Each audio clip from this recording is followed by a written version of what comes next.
Panoor bomb സ്ഫോടനവുമായി ബന്ധപ്പെട്ട് police നൽകിയ remand report ഗൗരവമേറിയ ചില പ്രശ്നങ്ങൾ ഉയർത്തുന്നതാണ്. പാനൂർ സ്ഫോടനത്തിന്റെ റിമാൻഡ് റിപ്പോർട്ടിൽ രാഷ്ട്രീയ എതിരാളികളെ വകവരുത്താൻ വേണ്ടിയാണ് ഈ ബോംബ് നിർമ്മാണം നടന്നതെന്ന് വളരെ വ്യക്തമായും പറഞ്ഞിരിക്കുക.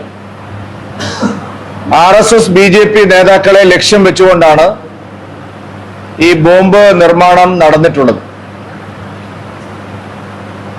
തെരഞ്ഞെടുപ്പ് കാലത്ത് വലിയ സ്ഫോടനങ്ങൾ ഉണ്ടാക്കാനുള്ള ഉദ്ദേശത്തിലാണ് ഈ ബോംബ് നിർമ്മാണം നടന്നിരിക്കുന്നത്.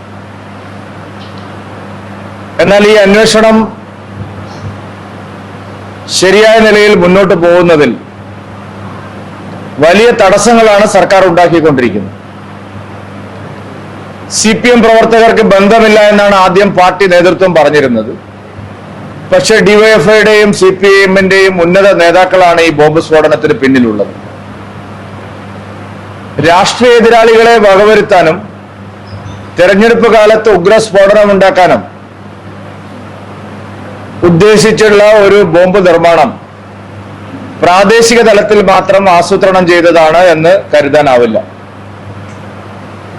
ഉന്നതരായിട്ടുള്ള RSS BJP നേതാക്കളെ ലക്ഷ്യം വെച്ചുകൊണ്ട് നടത്തിയ ഈ ബോംബ് നിർമ്മാണം ഉയർന്ന തലത്തിൽ ആസൂത്രണം ചെയ്യപ്പെട്ടതാണ്.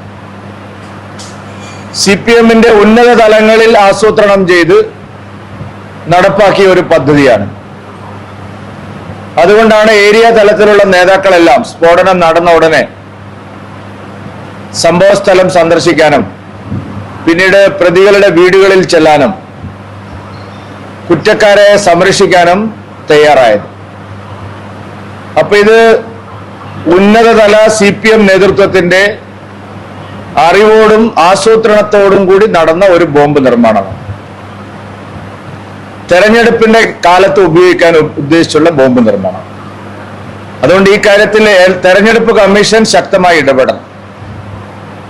തെരഞ്ഞെടുപ്പ് സമയത്ത് അക്രമങ്ങൾ ഉണ്ടാക്കുക, അതിന് ആസൂത്രണം നടത്തുക, വലിയ തോതിൽ ഗൂഢാലോചന നടത്തുക, തെരഞ്ഞെടുപ്പ് അട്ടിമറിക്കാൻ ശ്രമിക്കുക, ഇതെല്ലാം തെരഞ്ഞെടുപ്പ് കമ്മീഷന്റെ കൂടി പരിഗണനയിൽ വരേണ്ട വിഷയങ്ങളാണ്.